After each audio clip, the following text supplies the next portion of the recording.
Hello, everybody. Merry Christmas and happy holidays. My name's Chris Hanley. I'm the principal of First National Byron. I'm here with my partner, Su Reynolds, and we're going to do an end-of-year wrap-up, which we always do. Sue, thanks for being part of today's podcast. Yes, it comes around very quickly. They say it comes around quicker as you get older, and I'd have to attest to that. It's January, and then it seems to get to the end of the year.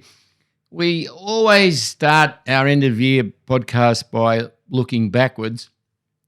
And if we go back to January, February of the year just gone, the marketplace, the listing and the selling of houses back in January and February of this year was, if I had to give it a descriptive word, was all over the place. We hadn't settled into a pattern.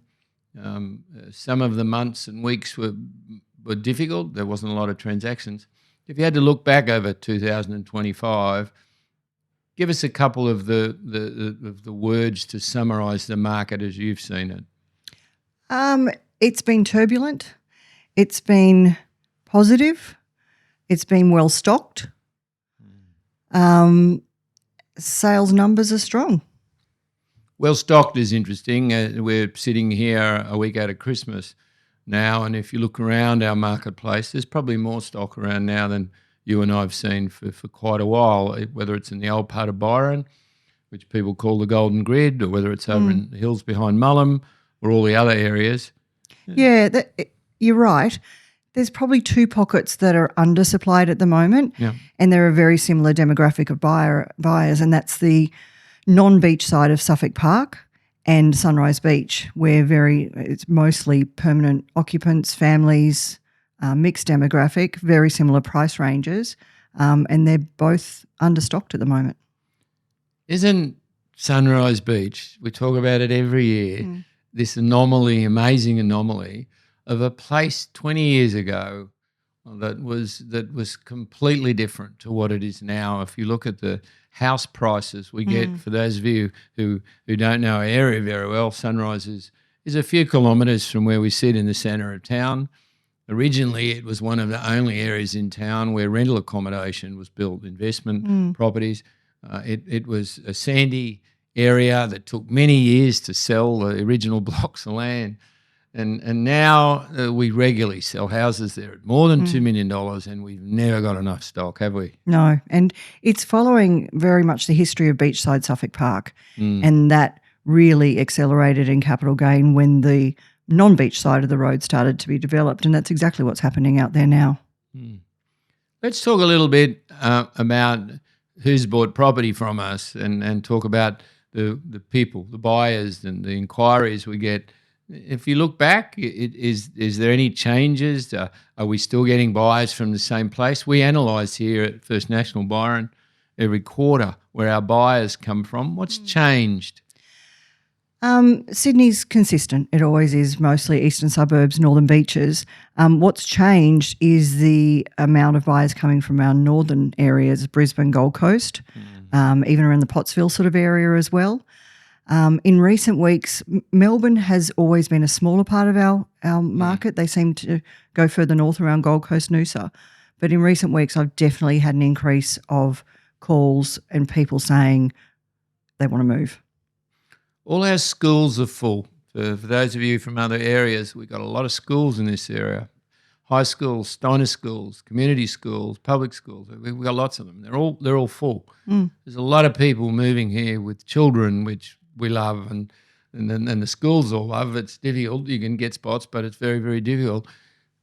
Just talk to people a little bit about the profiles and the type of people you're dealing with. You do lots of open homes every weekend, lots of them. Who's a typical people that you're seeing at your open homes? In this market this year particularly, there's probably been less investors investing in the market. Yeah. So lots of young families moving here and lots of families locally shifting. It's been very, very much weighed towards owner-occupiers this year.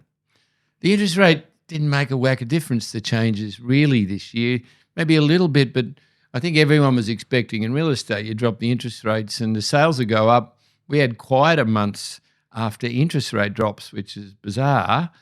as we go into Christmas and December, this is one of the best-selling Decembers we've seen for years, which has surprised us as well. November was good, strong. There was lots of listings and lots of sales made in November, but people are still, as we speak, the week before Christmas, buying houses through our business at the moment, which is surprising. It's usually quiet by now, isn't it? I don't think I've ever seen this before. The amount of sales we're making this week and last week, and they're still coming. And we're a couple of days out from the solicitors shutting down. So, it's positive. 2026, we don't have a crystal ball and we were never able to predict markets. But as we go, we're about to go into our summer rest. The busy time for us up here, probably for the next month with all the visitations and the visitors coming here. But we'll certainly start 2026 with quite a lot of stock. I've noticed a lot of the staff here have got a lot of listings coming up at the end of January, early February. Is that your Yeah, which is pretty normal because we don't really launch at this time of year. But I also feel even though there is quite a lot of stock out there, demand is good.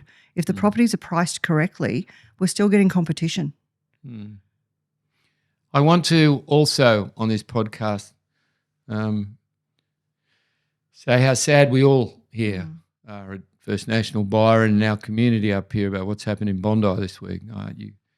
They were the most horrendous set of circumstances, and to all of the families, we're loosely connected through people in our business and people in our community here and so on with that part of the world where we just give best wishes to all of the people there, and we're so sorry that those things have occurred. So the final thing I'd like to talk about here on our Christmas message to all the people is to thank people, the buyers and particularly the sellers who continue to entrust their houses with us.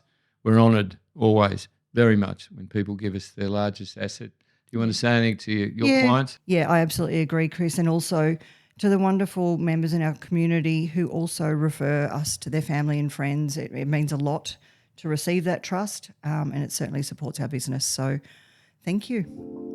Merry Christmas. Merry Christmas. Happy holidays.